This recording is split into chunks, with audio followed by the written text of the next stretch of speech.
ভয় এবং নীরবতা একটি অপরটির সাথে সংযুক্ত। ভয় মানুষকে চুপ করে দেয়। এখন যখন একটা মানুষ ভয় পায় তখন সে চুপসে যায় এবং ভয় তাকে শক্তিহীন করে দেয়। ফলশ্রুতিতে আমরা দীর্ঘদিনের যে কালচার দেখেছি, প্রত্যেকটি জায়গাতে মানুষকে যখন ভয় পাইয়ে দেওয়া যায়, মানুষ যখন চুপসে যায়, মানুষ যখন বাকশক্তিহীন হয়ে যায়, তখন সে মানুষটা দুর্বল হয়ে পড়ে। এই দুর্বল মানুষটার উপর নানা রকম অত্যাচার, নিপীড়ন, নির্যাতন করলে সে তখন কিছু বলতে পারে না, সে দ্বিধাগ্রস্ত হয়। এর ফলে আমাদের সামাজিক সংকট, রাজনৈতিক সংকট, সাংস্কৃতিক সংকট, সব সার্বিক দিক থেকে একটা রাষ্ট্র, একটা জাতির সংকটে পরিণত হয়। এই সংকট থেকে উত্তরণের জন্য আমরা দীর্ঘদিন যাবৎ সংগ্রাম করেছি রাজপথে, আমরা আন্দোলনে ছিলাম। মানুষের রক্তের হোলি খেলার মধ্য দিয়ে 5ই আগস্ট একটা বিপ্লব তৈরি হয়েছিল। মানুষ আশা করেছিল এই সংকটের উত্তরণ হবে, মানুষ ভয়মুক্ত হবে এবং সমাজে সুষ্ঠু, সুন্দর এবং শান্তিপূর্ণভাবে বিচরণ করবে এবং তারা ভয়কে জয় করবে। কিন্তু আমরা দেখেছি তার ঠিক উল্টো। 5 আগস্টে ছাত্র জনতার একটি বিপুল বিজয়ের মধ্য দিয়ে যখন দেশের সকল জনগণ চিন্তা করেছিল আমরা একটি আশার আলো দেখব, জাতি একটি আশার দিক নির্দেশনা পাবে, ঠিক তখন প্রত্যেকটি ক্ষেত্রে আমাদের এই ভয় এবং মব সংস্কৃতি আমাদেরকে পীড়ন দিয়েছে, আমাদেরকে নিম্নগামী করেছে এবং জাতি হিসাবে আমাদেরকে নানা ধরনের প্রশ্নের সম্মুখীন করেছে। এবং সেই প্রশ্নের সম্মুখীন করতে করতে মানুষের কাছে আবার আরেকটি প্রশ্ন দেখা দিয়েছে, তাহলে কি আগের শাসন আমল ভালো ছিল?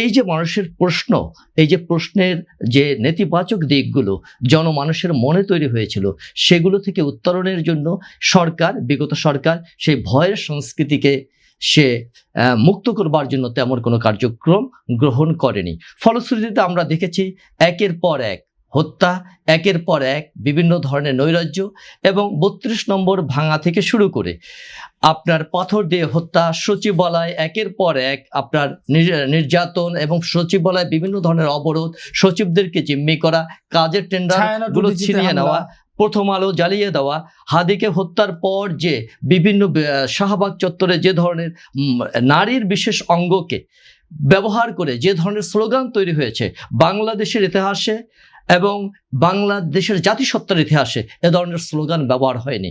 এই স্লোগানগুলো আমাদেরকে কতটুকু নিম্নগামী করেছে, আমাদের জাতি এবং সাংস্কৃতিক চেতনাকে কতটুকু প্রশ্নবদ্ধ করেছে, সেই প্রশ্নগুলো যখন মানুষ আমাদেরকে করে তখন আমরা সেই প্রশ্নগুলোর উত্তর দিতে পারি না।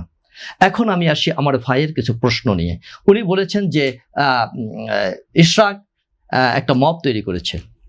ইশরাক প্রচলিত পদ্ধতিতে হাইকোর্টের নির্দেশ অনুসারে সে মেয়র হিসাবে জয়েন করবার জন্য নির্দেশ প্রাপ্ত হয়েছে। হাইকোর্টের নির্দেশ প্রাপ্ত, তিনি একজন অ্যাডভোকেট, তিনি জানেন নির্দেশ প্রাপ্ত হবার পরে সেটা সুপ্রিম কোর্টের আপিল বিভাগ থেকেও সেটাকে হাইকোর্টের রায় বহাল রেখেছে, কিন্তু সরকার সেটা চায়নি, সে তাকে বসাবে না। সেই না বসাবার কারণে এখন আপনারা বাঁচান না করে অন্য একজনকে বসালেন কেন ভাইয়া? শেষ করি, আমি শেষ করি। আচ্ছা, আপনার সেই প্রশ্নের উত্তর দেব। সরকার কি করলো, সেখানে তাকে বসাবে না। এখন না বসাবার কারণে ইশরাক তখন চিন্তা করলো যে হাইকোর্টের আদেশ বাস্তবায়নের জন্য আমি এতদিন পর্যন্ত রাজপথে ছিলাম, আমি এতদিন পর্যন্ত রক্ত ঝরিয়েছি, জেল খেটেছি, জুলুম খেটেছি, সেখানে আমি এটা নিয়ে জনগণকে নিয়ে সে স্বতঃস্ফূর্ত একটা আন্দোলন করেছে। সেই আন্দোলনের ফলশ্রুতিতে একসময় বিএনপি বলেছে তাকে আন্দোলন থেকে চলে আসতে এবং তাকে আন্দোলনকে গুটিয়ে নিতে বলছে। সে দলের প্রতি আনুগত্য প্রকাশ করে কিন্তু আন্দোলন থেকে গুটিয়ে এসেছে। এবং পরবর্তীতে আমরা দেখেছি ডক্টর ইউনূস সাহেব লন্ডনে গিয়েছে, তারেক রহমানের সাথেও তার এই সমস্ত বিষয়গুলো নিয়ে বক্তব্য হয়েছে। এখন যে বিষয়গুলো আমরা এই যে ফ্যাসিস্ট সরকারকে আমরা যেভাবে দোষ দিচ্ছি, আমরা সেই দোষটা যদি এই সরকার বিগত সরকারের 18 মাসে যে প্রত্যেকটি পথে প্রান্তরে তারাই হচ্ছে এই যে আন্দোলনের হোতা, তারাই আন্দোলনের এজেন্ট এবং তারাই আন্দোলনের মূল শক্তি।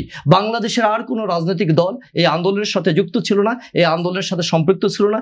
এইভাবে একটা আন্দোলনকে ম্যানিপুলেটেড করবার ক্ষেত্রে যে তারা পারঙ্গমতা প্রদর্শনের পথে হেঁটেছে, সেটাই হচ্ছে আমাদের জাতিকে মব সংস্কৃতি তৈরি করবার জন্য একটি বিশাল এবং ভয়ঙ্কর পরিস্থিতি। এবং পরবর্তীতে আমরা সেটা দেখেছি যে এই ধরনের কার্যক্রম সম্পূর্ণ করবার মধ্য দিয়ে তারা ডিপ স্টেটের যে প্রক্রিয়ার সাথে সংযুক্ত ছিল এবং 29 সাল পর্যন্ত এই ক্ষমতার প্রক্রিয়াকে তারা টেনে নিতে চেয়েছে। সেই প্রক্রিয়া কিন্তু এইখান থেকেই শুরু হয়েছে এবং এই সূচনার মাধ্যমে আমরা জেনেছি বাংলাদেশে ডিপ স্টেটের কি পরিমাণ কর্মতৎপরতা এবং সেই তৎপরতার মাধ্যমে এই জাতি কতটা ভয়ঙ্কর দিকে যাচ্ছে এবং রাষ্ট্রের মধ্যে আরেকটি রাষ্ট্র কিভাবে সচল হয়, তৃতীয় বিশ্বের দেশগুলোতে সেগুলো কিভাবে পারঙ্গমতা প্রদর্শন করে, এই বিষয়গুলোকেও আমরা সেখানে দেখেছি।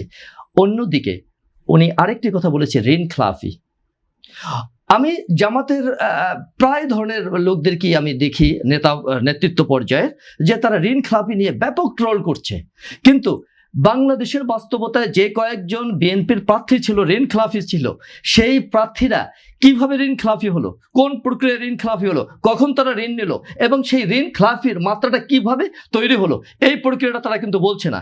আমি যাদেরকে চিনি 40-45টা প্রতিষ্ঠানের মালিক ছিল, তাদেরকে ধরা হলো, তাদেরকে জেলে দেওয়া হলো, বছরের পর বছর তারা জেলে জিম্মি ছিল, তাদেরকে নির্যাতন করা হলো, প্রত্যেকটা প্রতিষ্ঠান নিয়ে নেওয়া হলো। এইগুলোতে একই সাথে রাজনীতি করলো বিএনপির সাথে, একই সাথে বিএনপির সাথে রাজনীতি করলো, একই সাথে বিএনপির সাথে রাজনীতি করলো এবং সেই জামাত কি করলো, তাদেরকে ঋণ খেলাফি হিসাবে সাব্যস্ত করলো। আদালতের রায় আছে কিভাবে ঋণ প্রক্রিয়া হবে, এই জিনিসগুলোতে তারা যাচ্ছে না। তারা শুধুমাত্র তারা ঢালাওভাবে তাদের সেই যে একটা প্রচার যে ঋণ খেলাফি ঋণ খেলাফি ঋণ খেলাফি, একটা লোক কিভাবে ঋণ খেলাফি হয়, কোন কোন প্রক্রিয়ায় ঋণ খেলাফি হয়, ঋণ খেলাফির সাথে যুক্ত কারা ছিল, কেন সে ঋণ প্রদান করতে পারেনি, 18 বছর সে কোথায় ছিল, তার রাজনৈতিক ক্যারিয়ার কোথায় ছিল, সে কি জেলে ছিল, সে কি সেগুলো নিয়ে ফুর্তি করেছে, তার প্রতিষ্ঠানগুলোকে ধ্বংস হয়েছে, সেই প্রতিষ্ঠানগুলো কারা দখল করলো, এই জিনিসগুলোকে তারা সব জানে, কিন্তু রাজনৈতিক স্বার্থে তারা স্টানবাজি এটা করছে। এবং এই স্টানবাজির কারণে আমাদের যে সহনশীলতার একটা পরিবেশ ছিল রাষ্ট্রে, রাজনীতিতে, সমাজনীতিতে, সংস্কৃতিতে, সেই সহনশীলতার পরিবেশগুলো উড়ে গেছে। আমি একটা বিষয় সবসময় স্পষ্টভাবে বলি, আমরা জাতীয়তাবাদী রাজনীতি যারা করি, বিএনপির সাথে সম্পৃক্ত যারা, তৃণমূল থেকে আমরা যারা কর্মী পর্যায়ে রয়েছি, আমরা কিন্তু বিএনপির যে কোনো ধরনের রাঘব বল হোক, প্রধানমন্ত্রী থেকে আমরা নিম্ন পর্যায়ের যে কোনো নেতার সমালোচনা করতে এবং তাকে কাঠগড়ায় দাঁড়াতে বাধ্য করি এবং তাকে কাঠগড়ায় দাঁড়িয়ে ছাড়ি। তার কারণ বিএনপি যারা করে তারা দেশের স্বাধীনতা, সার্বভৌমত্ব এবং মানচিত্রকে ধারণ করে বিএনপি করে। বিএনপি যারা করে সেই কর্মীরা কিন্তু গোলামি করবার জন্য, বিএনপির কাছ থেকে সুবিধা নেওয়ার জন্য, দাসখত দেওয়ার জন্য তারা বিএনপি করে না। কিন্তু অপরপক্ষে আপনি দেখেন জামাত ইসলামীর, এই যে জামাত ইসলামীর পীর সাহেব চুম্মা চুম্মির যে কাহিনী সে তৈরি করেছেন, তিনি পিছন থেকে যেভাবে তিনি কোলাকুলি করবার যে প্রক্রিয়া শুরু করেছেন, সেগুলোর কি একটাও কোনো কর্মী সেগুলো নিয়ে প্রতিবাদ করেছে? প্রতিবাদ করেনি। শিশির মনির যে সেই যে আপনার বিভিন্ন মামলাগুলোর আসামি পক্ষের আইনজীবী হিসাবে দাঁড়িয়ে সবগুলোতে জটিলতা এবং জটতা পাকিয়েছে, জামাত ইসলামের কোনো কর্মী কি তাকে বলেছে তুমি কেন এই মামলাগুলোতে তুমি এভাবে নিজেকে জড়াচ্ছ? বলেনি। কেন বলেনি? জামাত ইসলাম একটি প্রক্রিয়ার মধ্য দিয়ে ব্যস্ত। তাদের কর্মীরা যদি এই প্রশ্ন তোলেন তাকে, তাহলে তার ইসলামী ব্যাংকে চাকরি থাকবে না, তার বিভিন্ন প্রতিষ্ঠানগুলোতে তিনি যে সহায়তা পায় সেটা পাবে না, এবং জামায়াত ভিত্তিক যে অনুদান পায় সেটা পাবে না। ফলশ্রুতিতে সে বলতে ভয় পায়। অন্যদিকে আওয়ামী লীগ তো আরো এক কাঠি সরস।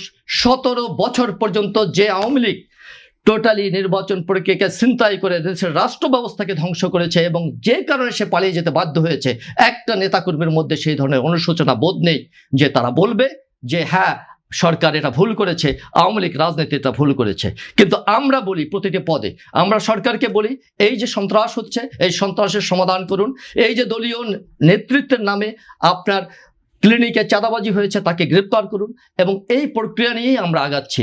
এবং সামনের দিনগুলোতে বাংলাদেশের যে সমস্যাগুলো রয়েছে সেই সমস্যাগুলো নেতারা যেভাবে সমাধান করছে, কর্মীরা সেই প্রত্যেকটি সমস্যার সমাধান নিয়ে এবং সমস্যা নিয়ে নেতৃবৃন্দকে রাজনীতির কাঠগড়ায় দাঁড় করছে। আর সেই ফলশ্রুতিতে আমরা মনে করি দেশের যেই মব সন্ত্রাস হচ্ছে, যে বিষয়গুলো তৈরি হচ্ছে, এগুলোকে অবশ্যই বিদরিত করা যাবে। অন্যদিকে আমি আরেকটা বিষয় যে ভাই যেটা বলেছে যে ট্রান্সজেন্ডার হচ্ছে ছেলে হিসাবে জন্ম নিয়ে কেউ যদি পরবর্তীতে ফিল করে সে মেয়ের দিকে ডাইভার্ট করছে, অথবা কোনো মেয়ে যদি জন্ম নেওয়ার পরে যদি তারা মনে করে সে ছেলের দিকে ধাবিত হচ্ছে, মূলত তারাই ট্রান্সজেন্ডার হিসাবে সমাজে পরিচিত। এবং ট্রান্সজেন্ডার রূপান্তর আর কি। হ্যাঁ, রূপান্তর, এটা একটা রূপান্তর। পরবর্তীতে তারা এখানে সার্জারিক্যাল বিভিন্ন প্রক্রিয়ার মাধ্যমে তারা রূপান্তরিত হয়ে যায়, অনেকে হয় না। এটা তো আবেদনিক ভাবে এটা, কিন্তু আচ্ছা। এটা তো প্রায়োগিক এবং এখন সমসাময়িক না, অনেক আমি ব্যাখ্যা আছে। ঠিক আছে, প্রায়োগিক এখন ভাই আমাকে তো এখন- বললেন এখন- ট্রান্সজেন্ডার বলতে কি বোঝায়? হ্যাঁ, ট্রান্সজেন্ডার তো হ্যাঁ। এটা আমরাও বুঝি। হ্যাঁ, এই ঠিক। কথা বললে তো আপনি এটা না, ওইটা শাহবাগে যেটা হয়েছে এটা হলো যে এদের উপরে এদেরকেই হটানো হয়েছে। এবং অন্য যে জায়গাতে আমরা কয়েকদিন আগেও দেখেছি যে ঢাকাতে যারাই হোক, একটি- হামলাটা তো আর বৈধ না। হামলাটা বৈধ না, হামলাটা অবৈধ। প্রত্যেকটি মানুষ তো, সে মানুষ রাষ্ট্রের কিনা। প্রত্যেকটি নাগরিকের জান মাল নিরাপত্তার দায়িত্ব রাষ্ট্রের, এবং সেই ক্ষেত্রে যদি আইন শৃঙ্খলা বাহিনীর শিথিলতা থাকে সেখানে সে দায়ও বর্তায় সরকারের উপর। এই মুহূর্তে এই সরকারের বয়স এতটাই